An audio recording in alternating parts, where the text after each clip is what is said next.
안녕하세요. 주챔 업앤다운 진행의 정승윤입니다. 도무지 익숙해지지 않는 변동성입니다. 또 한 번 서킷 브레이커가 시장에 발동이 되는데요. 우리의 심리적인 지지 라인이었던 6,500포인트를 처참히 깨고 내려오고 있습니다. 지금 현재 6,155포인트에서 코스피가 거래가 되고 있는데요.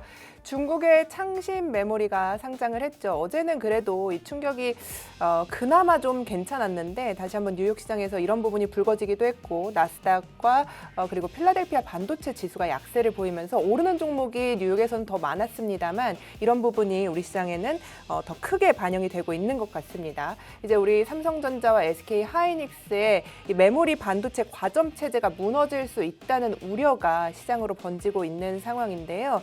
그러면서 지금 삼성전자, SK 하이닉스 양 종목이 거의 10% 넘게 급락이 나오고 있는 상황입니다. 그러면서 우리 시장의 투자 심리가 얼어붙었고 유가증권 시장에서는 오르는 종목이 55종목에 불과합니다. 내리는 종목이 853종목이고요. 그래서 이런 것들이 굉장히 투자 심리를 위축시키고 있는 오늘의 구간입니다. 또 여기서 몇 번만 더 이렇게 하락을 한다면 앞에 오자를 보지 않을까라는 어쨌든 불안감이 있는 상황이고요.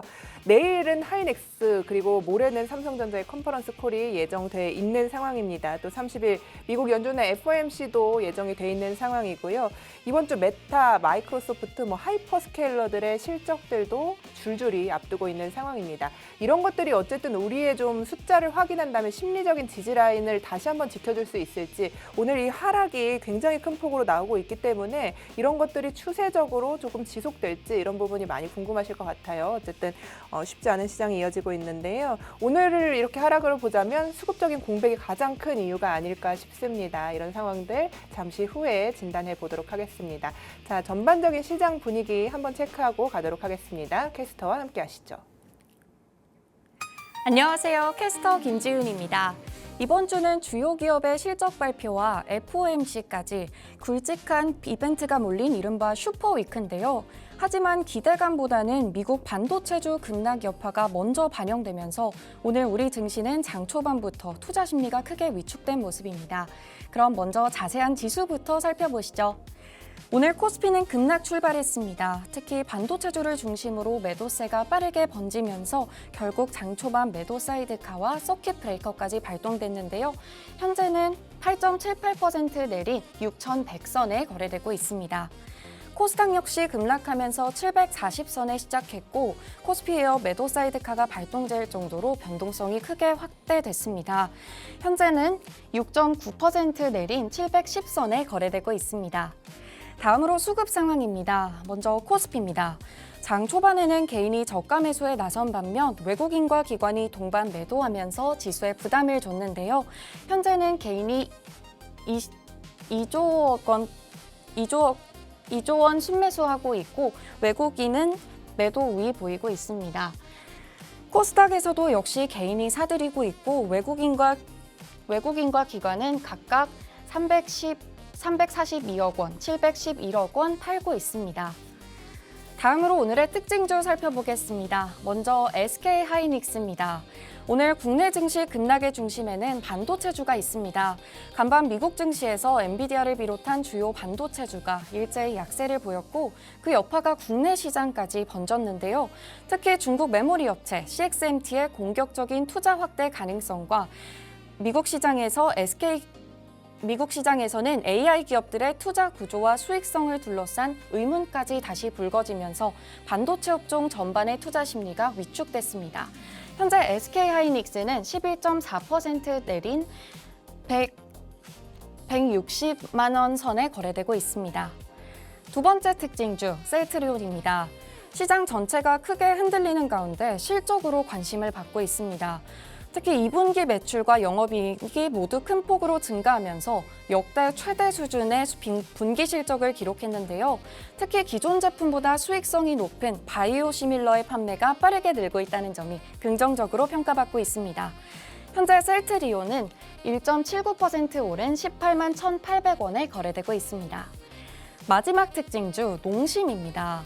오늘처럼 증시 변동성이 큰 상황에서 상대적으로 경기 영향을 덜 받는 필수 소비재가 강세를 보이고 있습니다. 간밤 미국 증시에서도 반도체와 대형 기술주가 약세를 보인 반면 필수 소비재 업종은 상승했는데요. AI 관련주의 높은 변동성을 피해 상대적으로 안정적인 업종으로 자금이 이동하는 모습이 국내 시장에서도 나타나고 있습니다. 이에 농심이 강세를 보이고 있고요. 오리온과 오뚜기 같은 식품주도 함께 상승하면서 방어주로 주목받고 있습니다. 현재 농심은 0.4% 오른 37만 8,500원 선에 거래되고 있습니다. 이번 주 시장 아직 확인해야 할 이벤트가 참 많습니다. 특히 오늘처럼 시장의 변동성이 크게 확대된 상황에서는 하나의 재료에도 주가가 민감하게 움직일 수 있는 만큼 남은 주요 이벤트와 이슈 확인하면서 계속해서 대응 전략 세워보시죠. 지금까지 캐스터 김지윤이었습니다.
네, 7월 28일 다시 한번 시장에 검은 그림자가 들이오고 있습니다. 자, 이렇게 어려운 시장 속에서 우리는 어떻게 전략을 세워야 할지 오늘 이 시간 집중해 보시기 바라겠습니다. 김선규 소장님 모셨습니다.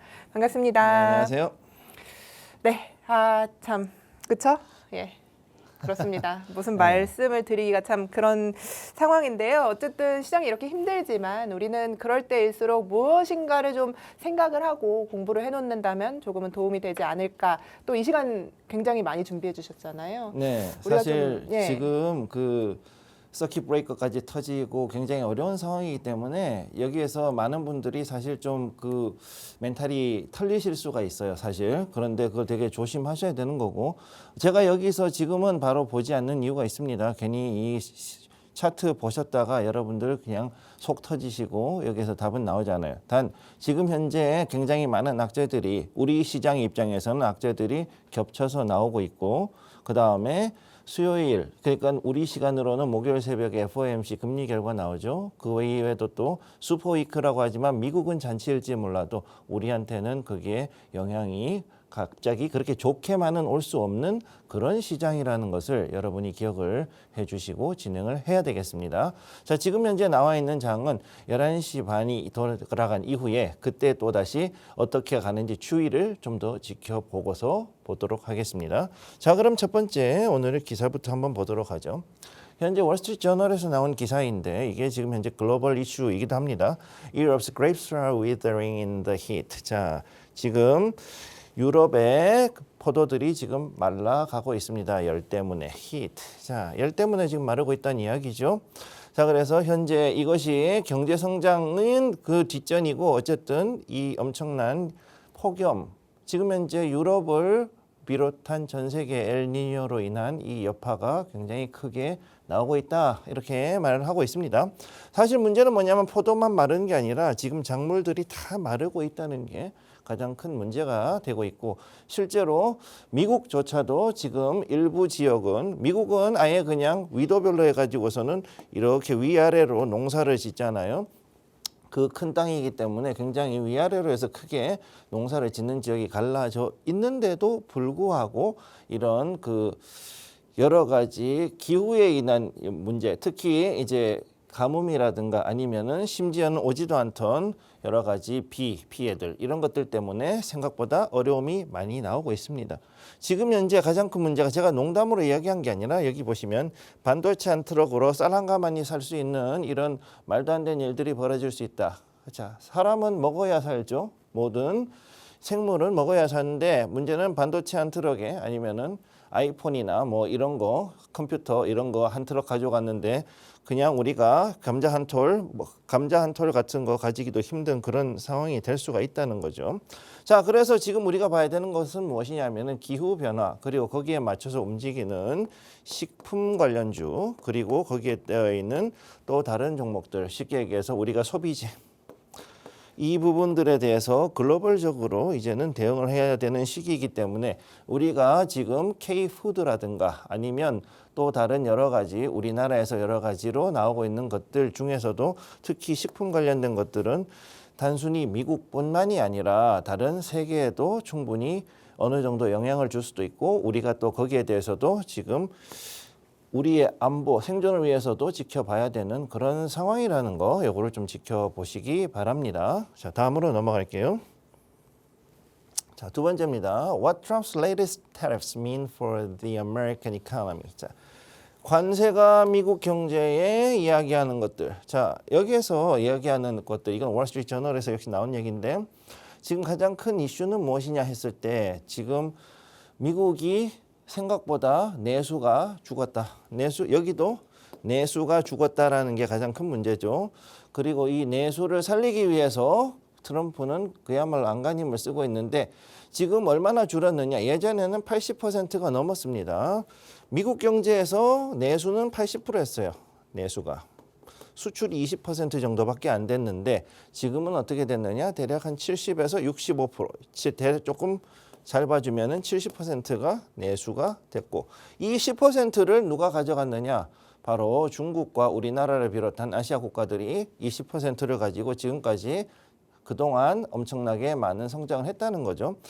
이게 참 대단한 게 20% 가지고서 정말 우리나라도 그렇고 중국도 그렇고 아시아 국가들이 엄청난 성장을 했다라는 것이 그만큼 미국이 가지고 있는 자력이라든가 잠재력이 엄청나다는 것을 반증해 주는 겁니다.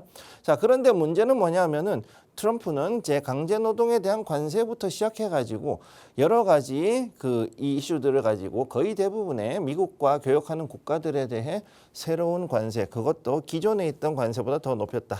자, 우리 이거 그런 얘기를 하죠. 헬스장을 가면 그런 얘기를 합니다. 봉 하나가 20kg죠, 바벨에. 그거는 조상님이 들어준다라는 그런 얘기를 하는데, 그래서 기본으로 깔아주는 관세가 이전에는 10%였습니다. 그래서 봉무게로 있던 것이 10%, 여기다가 징벌적인 관세가 들어가는 것들이 더 올라가는 이런 식으로 갔었는데, 지금 이 봉무게가 얼마가 됐느냐? 25%가 올라가서 12.5%가 되었다. 자, 이게 지금 현재 가장 우리에게 힘든 이슈가 되는 거죠. 자, 그런데 이게 왜 문제가 되느냐? 요거 잠깐 지우고 볼게요. 우선 요거 좀 지우고 보면은 황당하게 짝이 없는 얘기를 하게 되는데, 자, 기초로 들어가는 이 관세가 25%가 늘어났다. 즉 12.5%가 되었다면 그 이후에는 다른 것들은 더 많은 관세가 올라갈 수 있다라는 이야기고, 그게 그러면 지금 현재 무슨 영향을 주느냐? 이 관세를 누가 내냐면 미국인들이 냅니다. 미국에서 관세를 내기 때문에 미국인이 관세를 내는 거니까.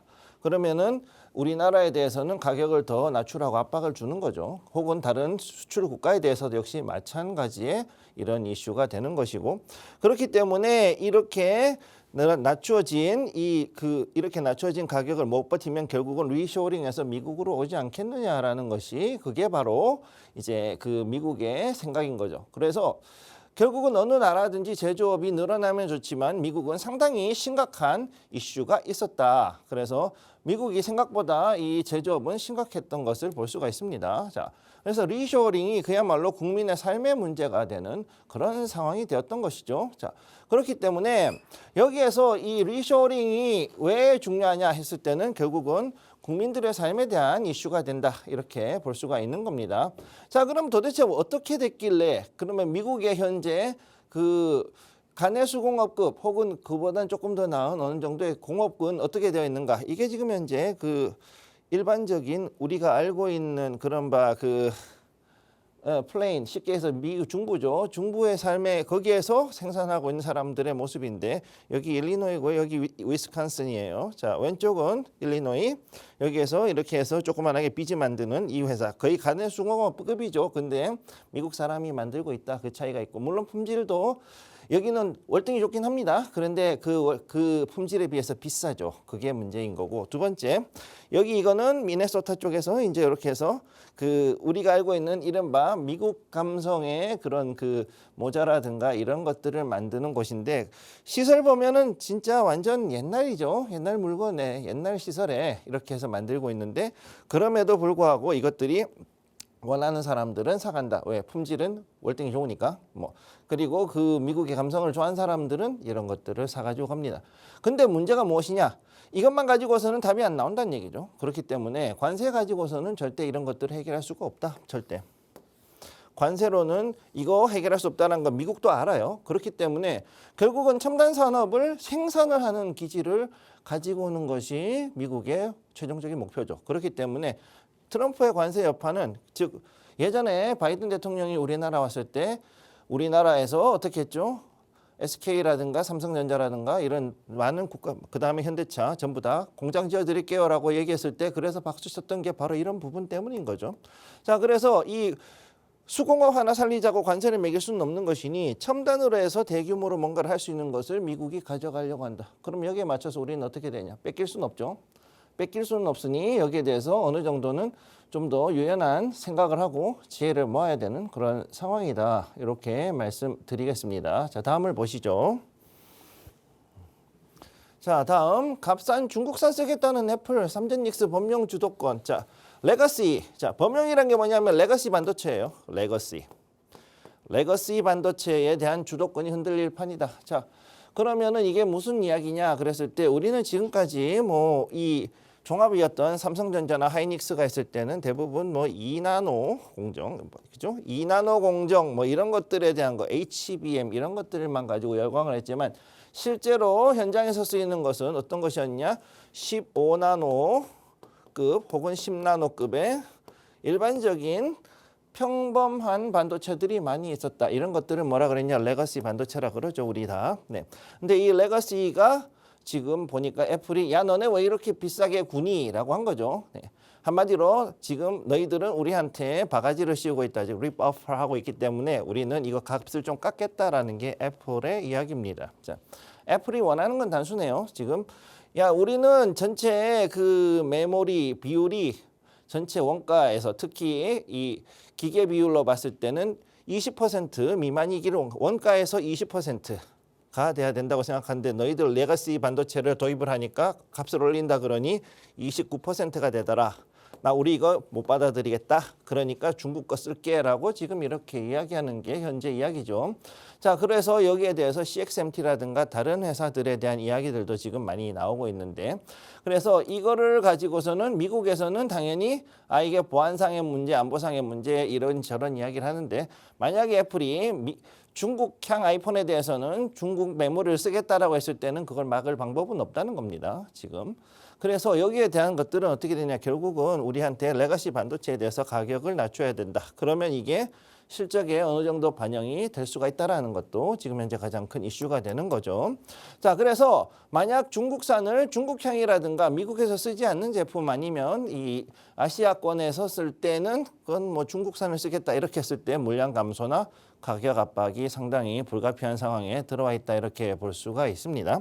자, 이게 왜 큰 문제가 되느냐 하면은 예전에 중국은 어떤 식으로 했느냐, 이 시장을 장악하기 위해 가지고서 그 대규모의 그 가장 점유율이 큰 기업들을 돈 주고 M&A를 했다가 시장 자체를 완전히 박살을 냈던 경우들이 종종 있었기 때문에 그런 것이죠. 언제 그랬느냐?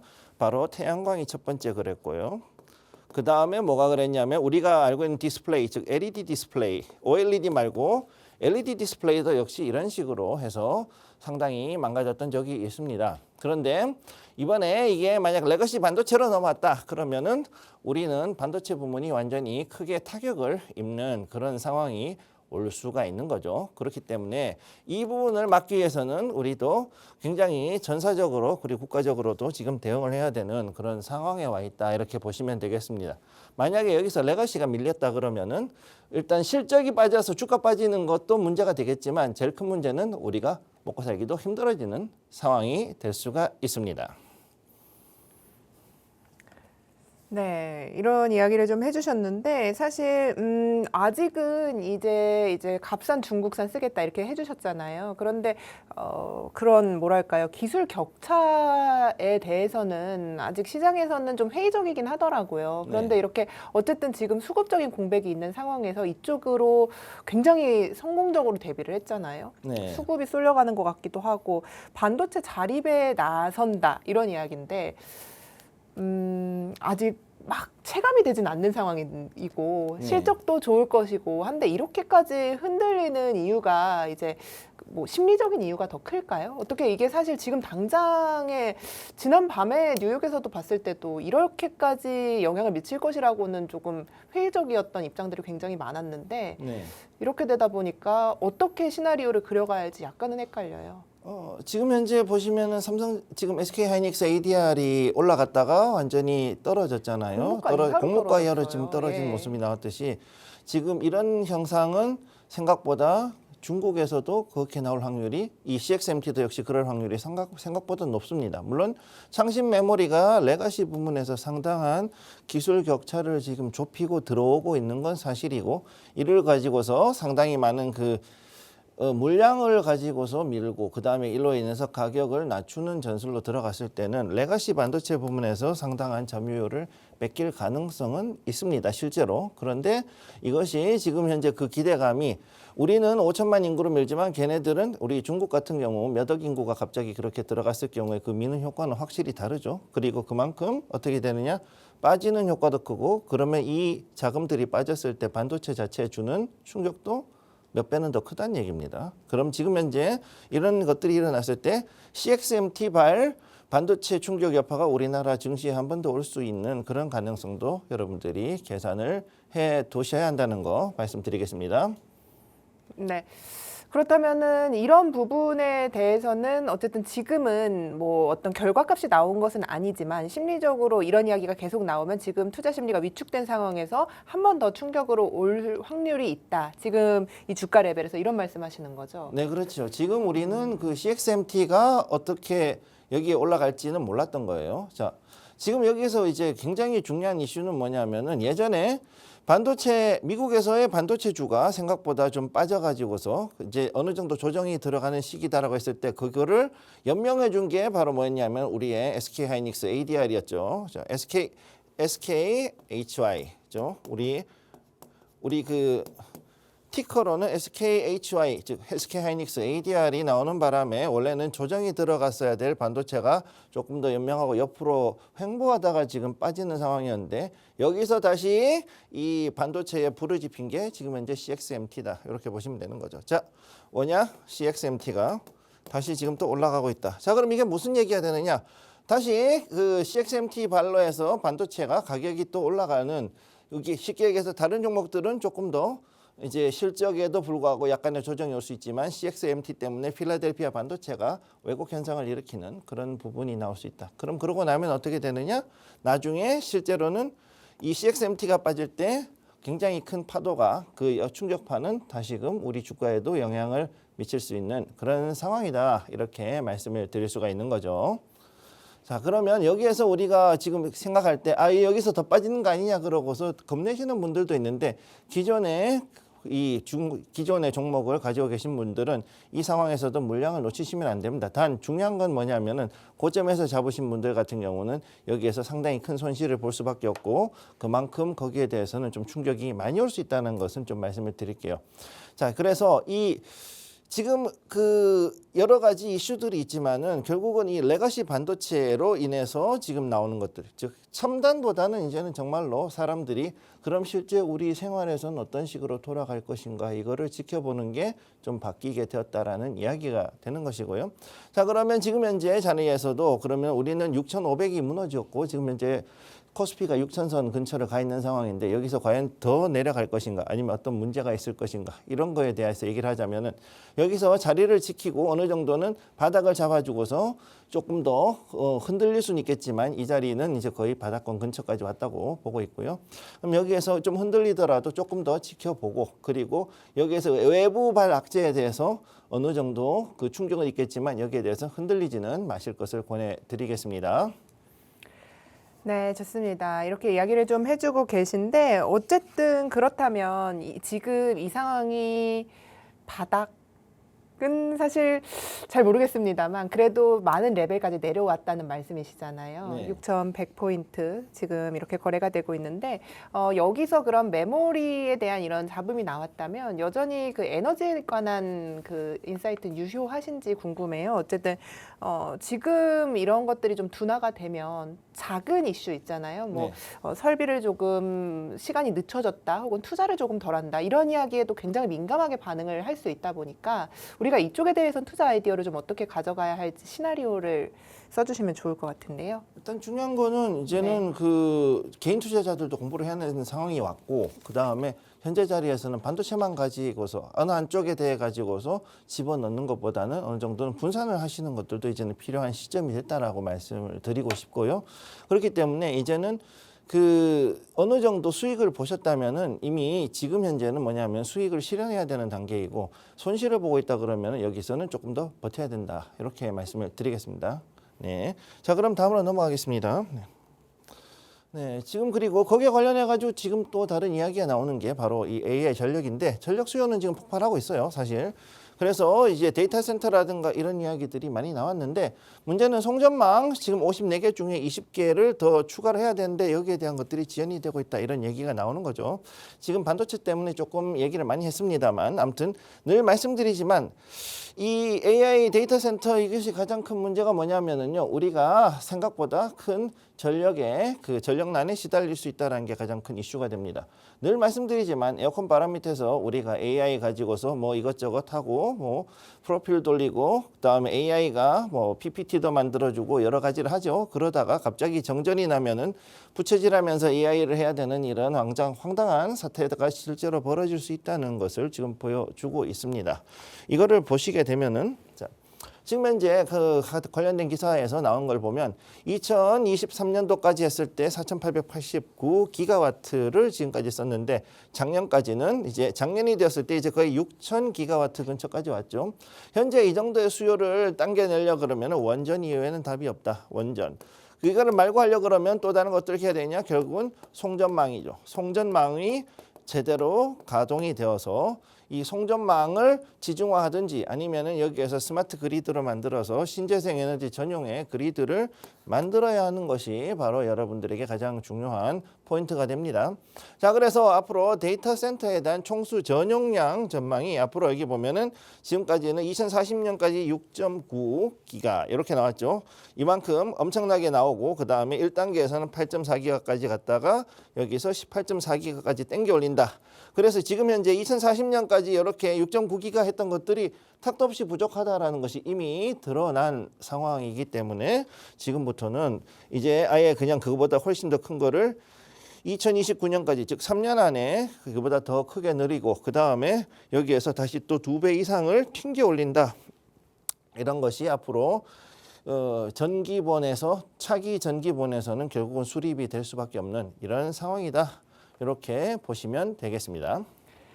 네, 계속해서 이렇게 투자 이야기 들어보고 있습니다. 하반기에 우리가 투자를 어떻게 해야 할 것인가, 이렇게 어려운 시장 속에서 우리는 어떻게 투자에 임해야 할 것인가, 많은 분들이 속이 답답하시고 어려우실 텐데요. 이런 시간 조금 더 편안하게 해소하실 수 있도록 강연회 마련했습니다. 여러분 참여하실 수 있도록 정보 화면으로 안내해 드리도록 하겠습니다.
네, 7월 28일 오전 11시 30분 지나가고 있는데요. 우리 지금 어려운 시장입니다. 이 안에서 우리가 어떤 부분에 집중하면서 어떻게 투자에 대한 생각을 좀 정리해 봐야 할지 계속해서 김성규 소장님의 인사이트 들어보도록 하겠습니다. 자, 오늘 뭐 너나 할 것 없이 빠져요. 그래서 어떤 것을 뭘 어떻게 하겠다라는 생각을 하기는 조금 어렵습니다만, 네, 어떤 이야기 준비해 주셨을까요? 지금 뭐 코스닥 9% 넘게 빠지고 코스닥도 7% 넘게 빠지고 해서 굉장히 힘드신데 그냥 일단은 모니터 끄시고요. 저가 하시는 이 얘기 들어가면서 하시는 게 훨씬 더 나을 거라고 생각합니다. 제가 원래 출신이 방산 출신입니다. 네, 어쨌든 군 출신은 아니지만 뭐 당연히 남자라면 군대 갔다 오니까 그것까지 하면 하겠지만요. 어쨌든 미군 부대에서 일을 좀 그 부대에서 일하는 업자로서 한 11년 정도 일을 하면서 방산 분야도 여러 가지를 하게 됐는데 최초의 국군 무기에 대해서부터 해서 역사를 얘기하면은요. 일단 미군 불화 물자, 즉 미군들이 2차 대전하고 나서 버리고 갔던 그 물자들을 가지고서 우리가 국군을 만들었고 6.25 전쟁 치르고 6.25까지 치르고 나서 그 다음에 월남전, 베트남전이죠. 월남전까지 들어갑니다. 자, 월남전까지 해서 우리는 미군의 불화 물자를 가지고서 해왔고 그 다음에 이 월남전에서 여러 가지 무기들을 갖다 쓰다가 그 장비들을 가지고서 국군의 현대화가 이루어지게 되죠. 그래서 1970년대에 박정희 대통령이 어떻게 했느냐? 국방과학연구소, 즉 ADD를 설립을 합니다. 그러고서는 기존에 우리가 받았던 미군 장비들을 거꾸로 뜯어가면서 역설계를 해서 거기에서부터 우리의 국산화가 시작이 되죠. 국산화가 시작이 되는데 그 당시만 하더라도 사실 우리 수준이 그렇게까지 높지는 못했던 단계였고 또 미국의 입장에서도 굉장히 좋은 기술들 아니면 특수한 기술들은 주지를 못했습니다. 물론 그 전에도 월남전 때문에 우리가 상당히 득을 본 게 있었는데 일단은 육군에서는 M16을 받았고요. 자, 라이센스 생산 총 기억하시는 분들 많을 겁니다. 공군에서는 그 당시 최신鋭였던 F4 팬텀, 자, 50년 넘게 쓰던 욕하던 물건이었지만 그 당시에 최신의 비행기 F4 팬텀을 받았었죠. 그리고 해군이 제일 힘들었지만 기어링급으로 받아서 움직이긴 했는데 그렇게 움직였다는 것을 보시면 되겠습니다. 자, 그래서 지금 여기서 보면은 이제 시간이 지나면서 꼭 미국 기술만 써야 되느냐? 자, 이게 우리는 꼭 미국 기술만 써야 될 필요가 있을까? 이런 얘기를 하게 되는 거죠. 그렇기 때문에 그 결과 우리는 여기에 대해서 이제 여러 가지 생각을 하게 됩니다. 가장 큰 문제가 뭐였냐면은 자, 우리 90년대가 가장 어려웠죠. 90년대. 자, 90년대. 자, 뭐가 있었죠? 이른바 율곡 사업. 그 다음에 피스 브릿지, 자, 피스 브릿지, 뭐 이 사업이 있어요. 자, 율곡 사업 같은 경우 이제 우리가 그 F-16하고 F-18 사이에서 어떤 걸 할 것인가 뭐 이런 걸로 가장 논란이 많았지만 그 이외에도 여러 가지가 있었고, 그다음 피스 브릿지 사업은 뭐냐면은 미군이 쓰던 F-16 중고를 가져와서 우리가 쓸 수 있도록 만드는 것. 그리고 여기서부터 이제 비행기들도 상당히 발전해서 하나 에어로스페이스, 그다음 메카이 항공우주, 즉 항공우주 같은 이런 회사들도 여기서부터 실력을 쌓고 올라갑니다. 자, 그래서 이런 것들을 좀 더 지켜볼 필요가 있는 것이고, 그 결과 여기까지는 잘했는데 무기 국산을 하는데 여기까지는 국산화에서는 역시 한계가 좀 있었던 거죠. 그래서 이 국산화를 결국은 이룩하고 나가지고서 그 다음에 이제 수출로 진행을 하는 것에 가장 큰 게 뭐였느냐? 우리의 러시아죠. 불곰 사업. 우리의 불곰 형님들이 불곰 사업을 통해 가지고 러시아 기술이 들어옵니다. 그래서 우리나라 국방 기술을 뭐라 그러냐면은 미국 기술에 플러스 러시아 기술이 합쳐진 혼종이라고 보통 이렇게 이야기를 하죠. 그래서 무기가 그 결과 어떻게 됐냐? 급속도로 국산화하면서 그러면서 동시에 품질과 성능이 비약적으로 늘어나게 됩니다. 그러고 난 다음에 이제는 수출까지 진행하는 쾌거를 이루는 것이 지금 현재의 방산의 모습이라고 보시면 되는 거고요. 자, 그리고 나서 이제는 지금까지는 별로 돈 되는 사업이 아니었습니다. 왜? 지금까지는 그냥 우리나라 국군만 상대하다 보니 국군 다 때려 엎쳐봤자 65만이죠. 자, 국군을 다 합쳐봤자 60만 정도밖에 안 되는 군인이었는데 65만 정도였는데 지금은 더 줄었지만 어쨌든 그렇게 돈 되는 사업이 아니었던 거죠. 아무튼 그 방산의 특징이 뭐냐면 방산이 돈 되는 거는 딱 하나밖에 없습니다. 전쟁이 크게 났을 때밖에 없는 거죠. 그래서 지금까지 상당히 오랜 기간 동안 평화로운 시즌이다 보니 돈 되는 사업은 아니었어요. 그런데 최근 들어서 특히 2020년도 그리고 23년도에 러시아 우크라이나 전쟁이 터지고 난 이후에 그때부터는 돈 되는 사업으로 변해갑니다. 이게 참 불행한 일이지만 이게 웃을 수도 없는 일이죠. 어쨌든 그렇게 되는 상황이 되어갔고 최근 지정학적 리스크 아까 말씀드렸던 2023년도에 러시아 우크라이나 전쟁이 가장 큰 우리에게는 방산이 특수를 누리게 되는 그런 원인이 됩니다. 그래서 이걸 하면서 부각이 되게 되었죠. 그래서 여기서 가장 중요한 문제는 뭐냐면은 일반적으로 우리가 알고 있는 것과 다르게 수출 문제에서 걸리는데 여기에서 일부 기술들, 특히 핵심 기술인 엔진이라든가 여러 가지 특수한 하드웨어라든가 소프트웨어 기술들이 있기 때문에 이것이 미국과의 관계, 자, 미국이 일단은 수출을 오케이 해줘야 되고 그러려면 어떻게 해야 되느냐? 여러분이 생각한 것과 다르게 미 의회 승인을 받아야 돼요. 미 의회 승인이 있어야 됩니다. 승인 받지 않으면은 우리는 이걸 수출할 수가 없는 그런 모습이 있다는 거 요거 기억을 해 두셔야 되고 자 그래서 이 부분에서는 일단 첫 번째 어느 정도 이 미국에 대해서 입김을 덜어내기 위해서 우리도 상당히 많은 기술 개발, 추가적인 기술 개발이 지금 들어가 있다 이렇게 말씀을 드릴 수가 있고요. 단 또 다른 문제는 뭐냐? 매출이 나오는 거하고 돈을 받는 것은 별개인 경우가 많다. 자, 이게 되게 황당한 이야기인데 무슨 이야기냐면은 일부 중후장대형 산업, 특히 이제 이런 그 방산이라든가 플랜트라든가 몇 가지 국가의 기반 산업을 중심으로 혹은 국가의 그 안보라든가 이런 부분에 걸려 있는 산업들의 경우에는 돈을 받는 것보다는 또 다른 그 트레이드오프라 그러죠. 트레이드오프를 가지고서 하는 경우가 많다. 자, 그래서 매출이 나오는 거 얼마만큼 수출이 나왔습니다. 뭐 했습니다. 이렇게 나오는 거하고 돈을 받는 게 별개인 경우가 있고 그래서 미국 같은 경우는 일반적으로 봤을 때 무기만 파는 게 아니라 무기에 대한 유지 보수 거기에 대한 여러 가지 AS라든가 이런 것들을 패키지로 패키지 사업으로 판매를 합니다. 패키지 사업으로. 자, 그래서 패키지가 좋은 거는 엄청나게 좋고 돈이 없으면은 무기를 들여와도 거기에 들어가는 그 패키지가 한마디로 별로 그렇게 돈 되지 않는 그런 것들을 진행하는 경우들이 있습니다. 우리도 이제 여기에 대해서 기술 이전이라든가 여러 가지 일을 통해 가지고 하는 패키지 사업을 했죠. 폴란드가 특히 그런 경우였는데 아예 그렇게 해서 군수 공장을 거기에서 게다가 기술을 어느 정도 또 넘겨주고 그러면서 하는 부분들이 있었다. 자, 그래서 여기에 보면은 매출이 나오는 거하고 돈을 받는 거는 별개다. 그럼 그렇게 했을 때 패키지는 무슨 문제가 있느냐? 여기에 대해서 어떤 것이 해당이 되는 경우만 해당될 때만 돈이 나와요. 만 돈이 돼요. 돈이 된다.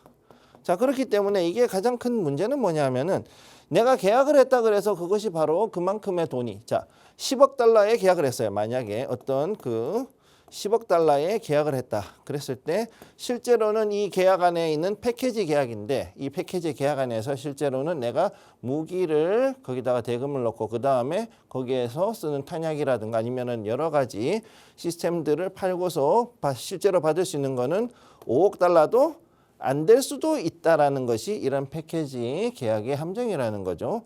그렇기 때문에 이 방산이 좋아진다는 것은 그만큼 우리가 그 이전에 비해서는 이 분야에서 굉장히 선두에 섰다는 뜻이기도 하지만 또 그와는 별개로 또 이런 허점이 있다는 것도 기억을 해 두시면 되겠습니다. 네, 이렇게 방산에 대한 투자 아이디어를 좀 주셨는데요. 사실 지금 주가 레벨이 굉장히 많이 내려와 있기 때문에 대표 종목들이 이런 곳에서 우리가 지금 기회를 찾아볼 만한 종목들이 있는지도 한번 좀 체크를 해봐야겠습니다. 자, 많은 종목들이 있지만 뭐 대표적인 종목 현대, 로템이나 이런 종목들도 좀 봐야 돼요, 전문가님. 네. 아, 예전에 그 찬란했던 영광을 잃은 차트가 지금 보이는데 네. 지금 현재 상황은 좀 어떻게 매력도가 있나요? 사실 예. 지금 현재 자리는 보시면은 빠지고 있는 중이고 어느 정도 그 지금은 나쁘진 않은 자리예요. 일단 우선 첫째 로템만 볼게요. 로템. 현재 현대 로템 같은 자리는 지금 여기에서 오늘 자리에 영향을 받아서 떨어졌음에도 불구하고 12만 1,500원대 즉 이전에 있던 이 자리에 자 여기 보시면 이 제가 여기 왼쪽에 표시해 놓은 이 자리 때 지지대를 받고 있죠. 자 어느 정도는 이제 여기에서 좀 조정을 받고 난 다음에 좀 더 올라갈지 아닐지를 지켜봐야 되는데 현재 추세로 봤을 때는 한 번 정도는 더 빠질 수는 있습니다. 그렇지만 나쁘진 않은 자리다. 분할 매수하기 시작할 수 있는 포인트라고 보시면 되고 89,900원까지는 충분히 떨어질 수 있기 때문에 이 자리까지 분할 매수 들어가는 건 나쁘지 않다. 이렇게 말씀드리겠고요. 그 다음으로 여러분들께 말씀드리고 싶은 것이 LIG, 잠깐만요. LIG 에어로스페이스. 디펜스 에어로스페이스죠. 디펜스 에어로스페이스죠. 이 넥스원인데 이름을 길게 바꿔놔가지고 가끔씩 제가 좀 헷갈려요. 자 여기도 보시면은 이렇게 해가지고서 갔는데 이 종목은 생각보다 덜 떨어졌죠. 자 왜 그럴까요? 자 한번 생각해 보세요. 이 LIG 넥스원이 이 넥스원이라고 붙었는데 디펜스 앤 에어로스페이스가 지금 현재 이렇게 조금 안정적으로 갈 수 있는 가장 큰 이유가 무엇인가 했을 때는 물론 지금 고점이긴 합니다만 여기에서 발사체에 대한 거, 특히 이제 천궁이라든가 이런 것들에 대한 것들 수요가 앞으로도 있을 것이고 하나 디펜스라 하나 시스템 솔루션 이쪽에서 나오는 것들도 역시 어느 정도 영향을 주겠지만 발사체에 대해서는 LIG 디펜스 앤 에어로스페이스가 굉장히 큰 그 영향력을 가지고 있습니다. 그러다 보니까 앞으로도 이런 방공 시스템에 대한 수요가 더욱더 커질 수 있다라고 보기 때문에 이 종목도 한번 볼 수가 있고요. 말 나온 김에 하나 시스템 한번 볼게요. 하나 솔루션이죠. 하나 솔루션 한번 보도록 하겠습니다. 시스템인가요? 잠깐만요. 시스템. 헷갈리네요. 잠깐만요. 하나 시스템을 한번 잠깐 보면은 자 여기도 역시 보면은 전체적으로 봤을 때는 이제 많이 떨어진 자리, 아주 나쁘지 않은 자리예요. 여기에. 자 여기에서 보면은 자 58,200원까지 떨어져 있는 자리고, 자 이 자리에서는 이제는 다시금 한번 돌릴 수 있는 자리. 전체적으로 봤을 때 방산주 전체가 거의 대부분 돌릴 수 있는 자리에 와 있다라고 보시면 되기 때문에 여기서부터 서서히 한번 지켜보실 필요가 있다. 즉 제가 말씀드린 건 어디까지나 신규 유입 관점에서 보는 것이지 절대 이것이 무조건 들고 있는 사람들이 뭐 팔고 손절하고 들어가라 이런 얘기하는 거 절대 아니라는 거 말씀드리고요. 자 마지막으로 S&T 다이내믹스. 자, S&T 다이내믹스 잠깐 보겠습니다. 자, 여기서 보시면은 S&T 다이내믹스 역시 지금 많이 빠져 있죠. 이 자리 전체적으로 봤을 때 오히려 바닥을 잡아가는 종목들이 굉장히 많다. 자, 그래서 여기에서 S&T 다이내믹스 같은 경우에는 이 자리 자 31,800원까지 와 있는데 여기서 돌릴지 여부를 좀 더 지켜보고서 가실 필요가 있다 이렇게 말씀드리겠습니다. 네, 지금 어쨌든 굉장히 많이 빠져 있잖아요, 전문가님. 네. 그러니까 지금 분할로 담기 나쁘지 않다 이야기를 좀 해주시는 것 같은데 네. 그렇다면 우리가 사실 반도체라는 것이 너무 큰 비중을 차지하고 있잖아요. 여기서 무엇인가를 더 하기는 조금 부담스러운 구간도 있다 보니까 아무래도 산업이 아무리 좋다고 해도 주가가 함께하지 못하고 이런 상황이 계속 되다 보니까 지금 당장 한 번이 아니라 분할 매수에 대한 의견을 주시는 거죠? 네, 그렇죠. 지금 현재 가장 큰 문제는 뭐냐면 예. 기존에 들어가 있던 분들 중에서 상당히 많은 분들이 ETF하고 그다음에 SK 하이닉스, 삼성전자에 많이 들어가 있다가 지금 이것들이 조정을 받고서 손실을 보고 있는 분들이 되게 많잖아요. 그죠? 그럼 그런 상태에서는 이분들한테는 사실은 저희가 드릴 수 있는 조언은 그렇게 많지는 않습니다. 이 경우는 이제 올라가는 거에 대해 가지고서 앞으로 좀 더 올라갈 수 있는 자리가 있겠습니까 했을 때 갈 여지는 저는 있다라고 분명히 말씀을 전에 한번 드렸던 것 같아요. 그러면은 이만큼 갈 수 있을 때 그러면은 이 부분에 대해서 욕심을 가지지 않고 어느 정도 수익이 났을 때 또 정리할 수 있으면 정리를 하고 만약에 고점에서 그렇게 갔다 그러면 이 고점이 어느 정도는 회복이 되고 올라갈 수 있을 때 그 자리에서 정리를 하는 게 필요한 거지 그 이외의 다른 부분에 대한 거는 제가 뭐 함부로 말씀드리기는 어려운 거예요. 그 부분은.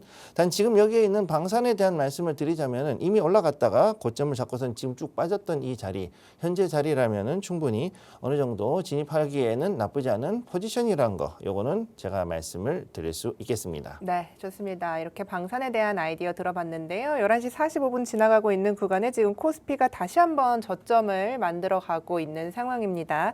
코스피가 9.81% 빠지면서 6,092포인트에 지금 거래가 되고 있는 상황인데 수급적으로 보면은 지금 개인이 3조 3천억 원 넘게 팔고 있고 외국인이 물량을 계속 늘리고 있는 상황이거든요.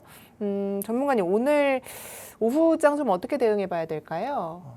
지금 일단 그 오전장이 이렇게까지 빠진다 그러면은 앞으로 오후장도 생각보다 쉽진 않은데 물론 여기에서 돌리는 자리로 갈 수는 있습니다. 하지만 지금 현재 수급을 봤을 때는 개인만 지금 현재 매수가 들어가 있고 외국인 기관 양매도 특히 외국인의 코스피 매도세가 굉장히 크죠. 그렇기 때문에 현재까지 봤을 때 그동안 나왔던 그 매도세에서 앞으로 더 강한 매도세가 잠깐 나갔다가 다시금 또 들어올 수 있는 자리. 이렇게 지금 봐야 되는 겁니다.